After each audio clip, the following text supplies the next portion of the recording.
adalah dalilut tasdik. Al-udhiyatu dalilut tasdik al-mutlak. Jadi berkurban itu adalah bukti nyata dari keimanan kita. Jadi dengan nyata terbukti keimanan itu kalau kita melaksanakan kurban. Satu, sebagai bukti mensyukuri nikmat harta dan kehidupan. Dua, sebagai bukti keimanan. Jadi bagi orang-orang yang mampu tidak berkurban, maka tidak termasuk orang yang mensyukuri nikmat kehidupan dan nikmat harta dan tidak terbukti keimanannya nyata. Itu kata para ulama, bukan kata saya. Oleh karena itu, ini karena momennya tepat, sebentar lagi kita akan memasuki tanggal 10 Zulhijjah. Kalau di Mekah itu wukuf, kita wukuf di Mekah tanggal 9 Zulhijjah. Kalau hari Jumat itu Idul Kurban, kan sudah ada pengumuman ya kalau dari Muhammadiyah. Berarti wukufnya hari Kamis tanggal 9 Zulhijjah. Berkurbanlah. Menurut Imam Hanafi wajib.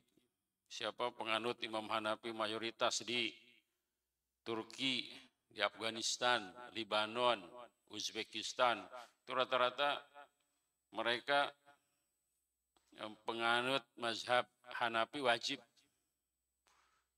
Jadi kalau kita nggak kurban, kenapa kita nggak bisa kurban? Karena bukan kurang uang ya, kurang manajemen keuangan. Saya dapat data, kalau dulu pernah disampaikan di Bojonegoro itu ada satu kampung, masyarakatnya pekerja serabutan, penghasilannya kadang ya 40.000, 30.000 sehari serabutan, petani. Tapi setiap tahun mereka bisa berkurban. Gimana caranya? Nabung 10.000. Setahun berarti 3.600.000. Satu kampung itu nabung semua, dikumpulin, ada panitianya. Ujungnya apa? Setiap tahun kalau masuk bulan Zulhijjah tanggal 10, itu tidak kurang dari sapi 49. Kambing bisa sampai 70. Itu tuh di kampung. Ya. Ada lagi di Lampung. Ada namanya Ustadz Syahidi namanya. Beliau sama. Beliau hidup di tengah-tengah perkampungan, pedalaman. Diajak tuh, walaupun kerja petani begitu, sama. Tapi dengan disiplin, dia kalau memasuki tanggal 10 Zulhijjah, bisa menyembelih sapinya tuh puluhan. Tidak kurang dari 50. Sama kambingnya juga, tidak kurang dari 70. Itu tadi kampung. Ini kita di kota, katanya orang kota, gaji sekarang UMR lebih dari 100.000. Apalagi yang ngerokok itu. Rokok sekarang berapa ya? Karena saya tidak merokok jadi nggak tahu harga rokok. Rokok berapa sekarang? 25.000 sehari dapat. Ada yang habis 4 bungkus, ada itu 100.000 itu. Saya kemarin tanya ke jamaah, Pak, ngerokok berapa sehari? 100.000 katanya.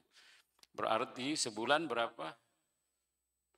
Sebulan kalau 100.000, 3.600.000. Setahun justru bisa 36 juta. Itu kalau perokok nggak kurban, bahkan jadi mustahik mulu. Itu kalau pas tanggal 10 Zulhijjah itu ngantrinya paling depan dia, boro-boro kurban. Itu khawatir diijabah apa yang tertera di bungkus rokok. Iya, kalau nggak kurban tuh serangan jantung, hipotensi, gitu. Kemudian gangguan kehamilan, tuh istrinya khawatir tuh.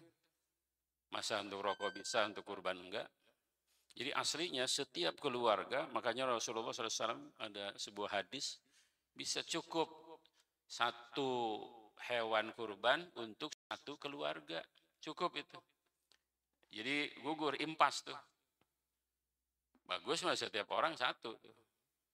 Tapi kalau nggak bisa, cukup satu ekor hewan kurban bisa menutupi kewajiban dia untuk berkurban di tahun itu. Apakah kurban cukup satu kali? Enggak, setiap tahun kan hari naharnya juga tiap tahun terjadi. Tiap tahun, makanya harus diagendakan betul. Kalau kita ingin dinyatakan orang yang tasdikul, orang yang benar imannya. Al-udhiyatu tasdikul mutlak, pembenaran keimanan secara mutlak. Begitu tuh. Kalau kita ingin, tapi kalau nggak ingin ya nggak apa-apa juga ya terserah. Tapi ini asli gitu. Dulu Nabiullah Ibrahim itu ternyata orang kaya luar biasa. Saya baca dalam kitab Mishkatul Anwar, beliau punya hewan ternak itu sampai 12.000. 12.000 bayangkan. Orang-orang bertanya, Ibrahim kelihatannya kamu sibuk dengan ternaknya, sibuk dengan dunia. Kemudian apa jawab Nabi Ibrahim? Ya, kami sedang ngurus kekayaan ini karena ini adalah titipan Allah Subhanahu wa taala. Seandainya Allah ngambil, silahkan aja. Bagi kami jangankan binatang ternak, anak pun kalau diambil oleh Allah nggak apa-apa. Itu waktu belum punya anak, begitu tuh ngomongnya. Begitu suatu saat kan beliau punya anak sudah sepuh banget. Usia sudah sangat sepuh. Baru dikasih anak tuh. Begitu juga baru masih merah, suruh ditinggal pergi. Anaknya dengan Siti Hajar di Bakkah, Mekah. Beliau mau ke Palestina itu. Pulang-pulang, anak udah remaja. Suruh disembelih itu, mimpi sampai 3 kali itu. Mimpi Nabi itu adalah wahyu. Kalau kita mimpi adalah belum tentu itu kebenaran, ya bisa wangsit dari setan itu. Kalau kita mimpi disuruh sembelih anakmu, pasti itu dari setan. Tapi kalau mimpi Nabi, apapun mimpinya itu adalah wahyu. Nah, ayah mimpi sampai 3 kali nyembelih kamu, boleh mau nggak? Ya nggak apa-apa ya. Itu kalau jawab orang soleh, sembelih aja. Insya Allah aku termasuk orang yang sabar. Setan kan pasti ganggu itu. Datang tuh setan ke Ibrahim, masa itu kalau dari Allah kan nggak kira-kira anak baru ketemu, itu kan baru ketemu itu. Beliau datang dari Palestina, baru ketemu. Bayangkan lagi kangen-kangennya disuruh disembelih itu.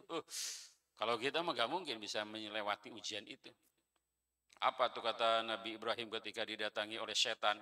Ambil batu, Bismillahirrahmanirrahim, rajman li syayatin. Jadi aja syariat, lempar, jumroh, terkutung kau setan. Lari gitu. Waduh, ini nggak bisa digoda. Ismail datang, setan ke Ismail. Ismail, kan kamu baru ketemu juga dengan ayahmu, itu mau disembelih. Apa kata Nabi Ismail? Sama juga sama. Rajman li syayatin. Terkutuk kau setan. Ini nggak bisa digoda nih. Akhirnya golok ditempelkan ke leher Nabiullah Ismail. Allah bukan mau nyembelih Nabi Ismail, ujian aja. Ujungnya apa? Diganti dengan kambing domba yang besar itu.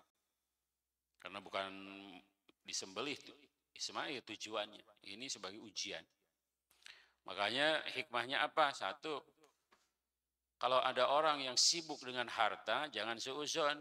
Karena kata Allah ketika ditanya, Ibrahim itu sibuk dengan hartanya. Apa jawab Allah? Jangan lihat lahirnya, lihatlah hati dan amalnya. Memang sibuk dengan harta, tapi hati dan amalnya adalah semuanya hanya untuk Allah Subhanahu wa ta'ala. Lihat orang kaya yang mending husnuzon aja.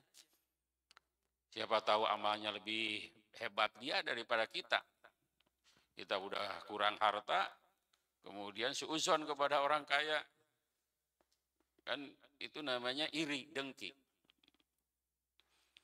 Yang kedua, bahwa hidup ini dipenuhi dengan ujian, tapi ujian itu hanya sedikit. Walanabluwannakum bisyai'in. Kami pasti uji kalian bisyai'in. Syai'in itu adalah sedikit. Tapi walaupun sedikit ya mantap juga itu. Karena dari bangun tidur sampai tidur kembali, hidup ini dipenuhi dengan masalah. Pengen nggak punya masalah nggak? Siapa yang pengen masuk surga? Siapa coba? Ya, saya semuanya pengen masuk surga. Pengen tidak punya masalah? Hah? Jangan. Karena tidak mungkin hidup tidak punya masalah. Itu sebagai ujian aja. Kalau lolos, itu karunia besar. Makanya dengan peristiwa-peristiwa ujian itu beliau mendapat satu gelar yang prestisius. Gelarnya tidak akan pernah ada sebelum dan sesudahnya. Yaitu apa? Khalilullah. Itu gelar yang diberikan Allah kepada Nabiullah Ibrahim alaihissalam. Itu yang kedua. Yang ketiga, beliau sudah membuktikan bahwa jangankan kambing, jangankan domba, hewan ternak, anak pun kalau disuruh oleh Allah saya berikan. Bahkan oleh beliau sendiri itu mau disembelih. Itu dahsyatnya. Nah kita bukan disuruh nyembelih anak. Gak mungkin disuruh nyembelih apa? Hewan. Dan tidak ada nggak hewan kurban yang 1.700.000? Kalau ngumpulin 10.000 itu kan 3.600.000 itu.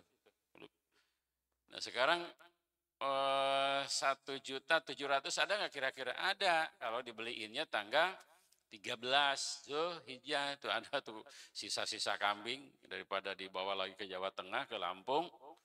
Cari itu. Waktu tahun yang lalu tuh ada ketemu 1.750.000. Emang kecil, tapi ya daripada enggak, gitu ya. Jadi kurban itu sebenarnya setiap orang bisa. Cuma masalahnya kita kurang bagus dalam manajemen keuangannya. Sehingga apalagi, coba kita misalkan niatnya tanggal 10 Zulhijjah kita kurban. Setan kira-kira datang enggak tuh? Datang, seperti ke Nabi Ibrahim juga datang. Apa kata setan? Kamu kan banyak kebutuhan untuk biaya kuliah, untuk apalagi anak sekolah, untuk beli ini, beli itu. Ada aja tuh. Nah, apakah kita mau ngikutin setan atau mau lempar jumroh tuh? Jadi hakikat lempar jumroh bukan hanya di sana. Harusnya ketika datang setan menggoda kita agar tidak berkurban, itu ambil tuh batu. Batu apa? Sangkutan batu yang ada di jiwa kita. Kikir, bakhil, ngikutin hawa nafsu, keinginan, sementara perintah Allah sebagai bukti keimanan katanya iman. Pengen masuk surga. Tapi disuruh kurban sebagai bukti keimanan itu tidak dilakukan. Gitu, itu kan sunnah. Iya sunnah menurut imam yang lain sunnah, tapi menurut imam yang lain wajib juga. Yang mengatakan sunnah muakkadah ya, jadi bukan sunnah biasa, sunnah muakkadah, sunnah yang dikuatkan. Kalau menurut Imam Hanafi kan wajib itu. Kalau menurut Imam Syafi'i, Maliki, Hambali itu sunnah muakkadah. Imam Hambali mengatakan sunnah muakkadah, tapi gurunya Imam Al-Hambali wajib juga. Banyak gurunya beliau itu, ada guru beliau, namanya siapa? Banyak guru beliau ya. Cuma diantaranya siapa?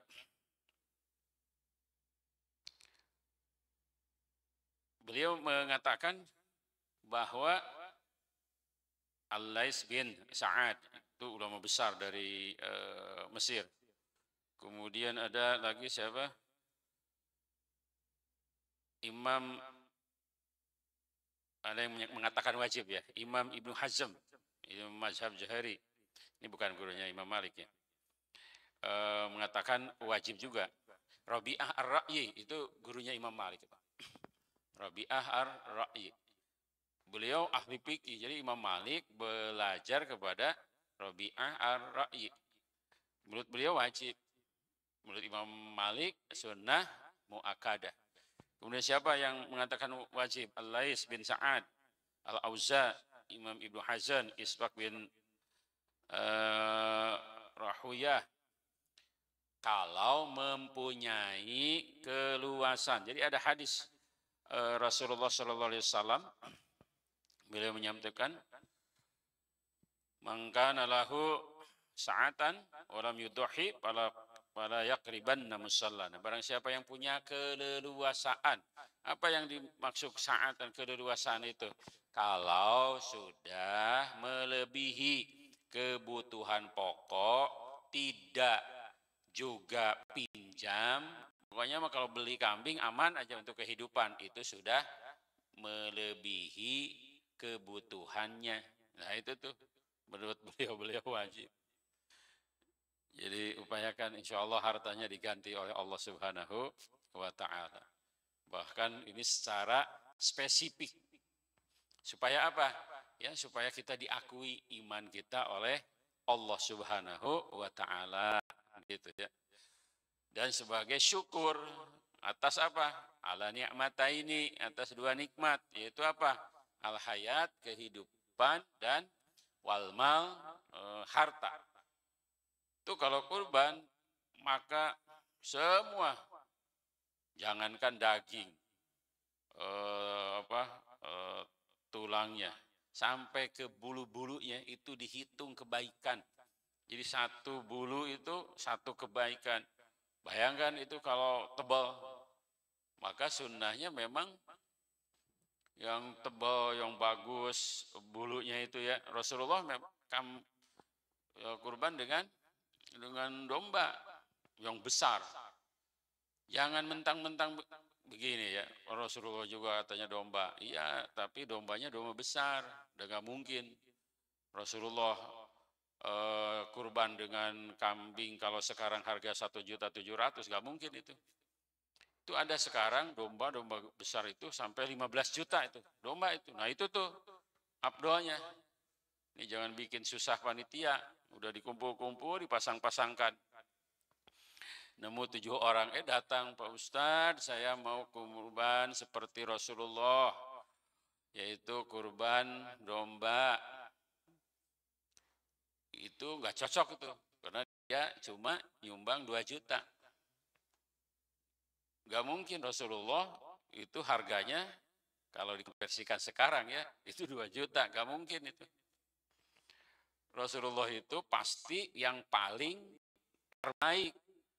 Di kota Madinah, mana domba yang terbaik, pasti itu yang dikurbankan oleh Rasulullah SAW. Jadi kalau mau ngikutin Rasul, jangan nanggung.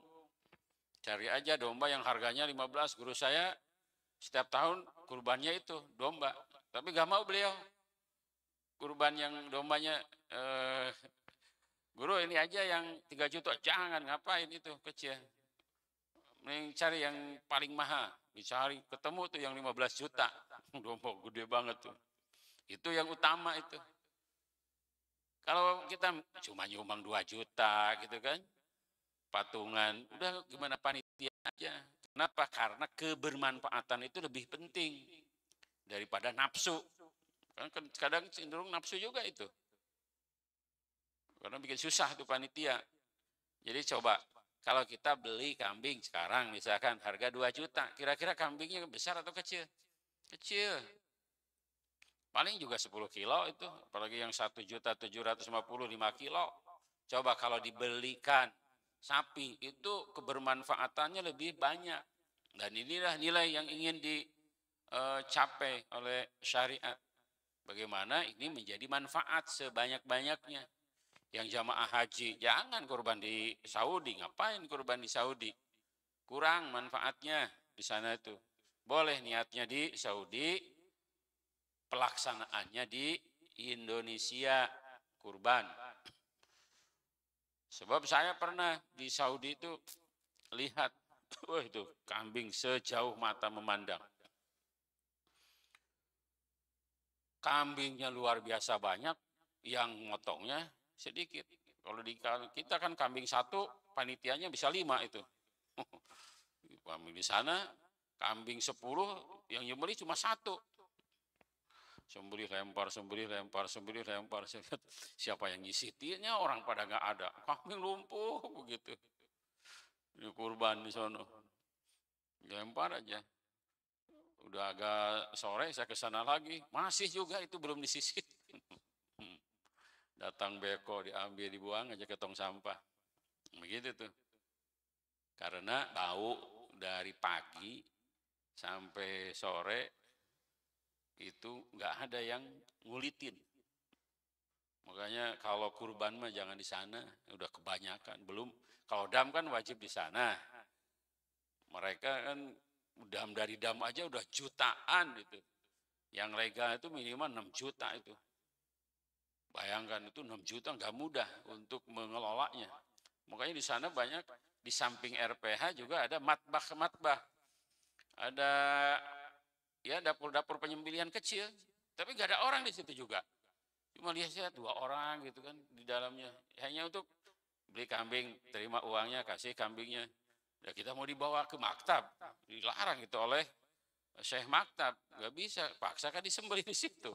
Di situ nggak ada yang ngurus. Makanya kalau keluarga haji sarankan untuk kurban di Indonesia, di sini. Ya insya Allah manfaatnya luar biasa. Banyak orang yang kekurangan nutrisi. Kenapa diwajibkan kurban ini menurut Imam Hanafi? Supaya terpenuhi kebutuhan nutrisi, kebutuhan daging cukup itu untuk 1 tahun itu. Jadi kalau kita misalnya kalau kita ke apa di bank dulu di Arojhi di Makkah untuk kurban itu kan dibayar tuh 600-700 real. Terima aja kuponnya. Bagaimana pengelolaannya? Itu dibikin kornet, dibikin macam-macam olahan oleh pemerintah, diberikan tuh ke Afrika, ke negara-negara yang ini kekurangan. Itu manfaat. Karena saking banyaknya tidak semua bisa terpenuhi. Makanya boleh itu kalau dikelola. Di Indonesia banyaklah yang sudah memberlakukan itu. Kenapa? Karena jangan sampai sehari itu sampai membludak itu sampai apa istilah Sundanya were itu daging itu aduh, kayak makan apa gitu. Padahal sebenarnya boleh disimpan di freezer gitu kan, jangan dihabiskan pada waktu itu. Kalau kita sebagai panitia besar boleh juga itu diolah, diberikannya setelah olahan itu selesai, sehingga kebutuhan 1 tahun, kebutuhan kita akan protein itu terpenuhi. Syaratnya itu begitu. Bayangkan kalau di satu komplek misalkan orang Islamnya ada 600 kakak, harusnya ada 600 kurban itu. Harusnya. Ini penting sekali supaya apa? Memasuki bulan Zulhijjah tanggal 10, kita jangan hanya berpikir nerima daging saja, tapi bagaimana kita berpikir bisa ikut berkurban setiap tahun, minimal 1 keluarga 1. Jadi diprogramkan tuh, mulai hari ini saya ingin 1 keluarga minimal 1. Udah kurban aja. Coba lihat hasilnya. Allah nambah sayang. Allah melihat keimanan kita sudah terbukti. Bayangkan, bukti iman hanya dengan harga apa? 2 jutaan. Al-udhiyatu dalilu tasdik al-mutlak. Begitu tuh. Dalil itu apa? Bukti. Tasdik itu adalah benarnya iman. Al-mutlak itu apa? Secara mutlak. Hanya dengan 2 juta. Jadi kalau kita nggak kurban berarti dia tidak terbukti keimanannya. Lemah, banyak godaan setannya. Masih mengikuti hawa nafsu setan. Inna a'toina kal kausar. Fasholli li rabbika wanhar. Perintahnya begitu. Tapi kalau sampai ngutang, sampai bikin susah ya jangan. Ya jadi mustahik aja nggak apa-apa. Tapi kalau punya saatan, kelebihan gitu, siapa kan hadisnya begitu. Barang siapa yang punya kelebihan di tanggal berapa? 10, 11, 12, 13. Itu kelebihan. Itu pokoknya mah kalau misalkan dikeluarkan uang 2 juta, 3 juta tidak mengganggu perekonomian, tidak mengganggu kehidupan keluarga, maka keluarkan. Begitu tuh menurut gurunya Imam Malik. Keluarkan udah, bismillah, nggak akan jadi miskin. Bahkan semakin dibukakan oleh Allah pintu-pintu rezekinya, insya Allah. Mudah-mudahan kita semua ditolong oleh Allah Subhanahu wa taala agar kita semua bisa melaksanakan menyembelih hewan kurban. Bagusnya disembelih oleh sendiri tuh. Belajar. Lelaki itu harus bisa menyembelih. Di sini Pak Dadang katanya mau ada pelatihan, kata udah belum Kak? 29 apa? Pelatihan. Nah, itu tuh ikut tuh 29 Juni Mei, 29 Mei itu ada pelatihan menyembelih hewan kurban sesuai syariat di sini. Ikut tuh. Penting sekali laki-laki, masa laki-laki nyembelih ayam aja takut. Bagaimana perang dengan Yahudi nanti? Menyembelih ayam aja takut. Itu mah harus pakai rok. Harus belajar menyembelih setiap laki-laki itu. Supaya tidak fobia darah. Kalau fobia darah nyembelih ayam bukan ayam, leher ayam yang kepotong, jarinya yang kepotong.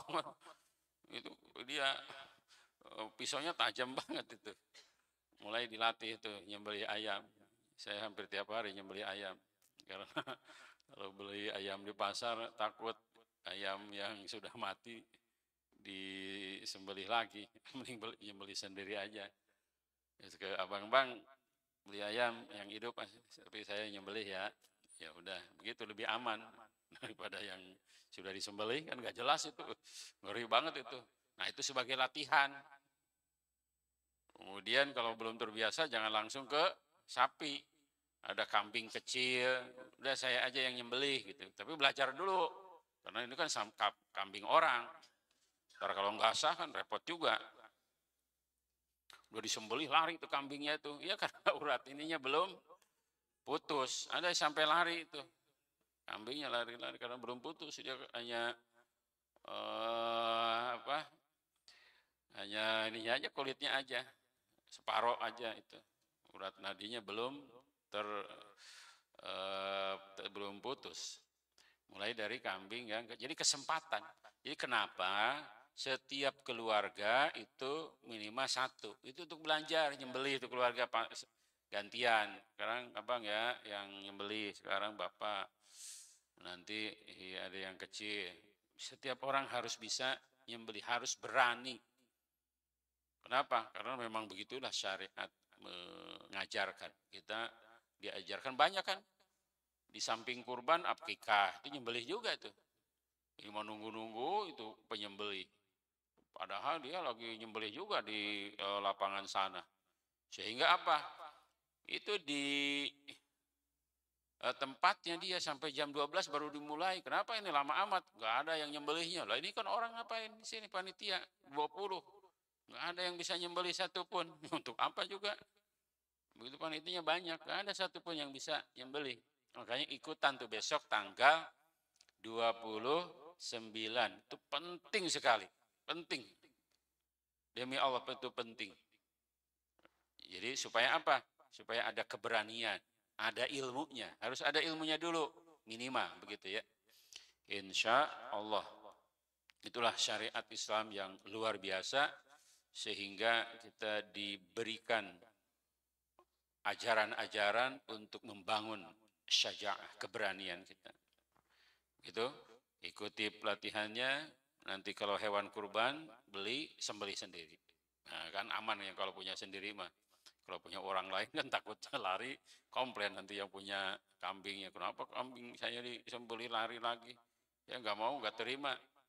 Ganti lagi itu kan jadi repot. Yang sendiri beli, sembelih sendiri itu latihan. Demikian yang bisa saya sampaikan.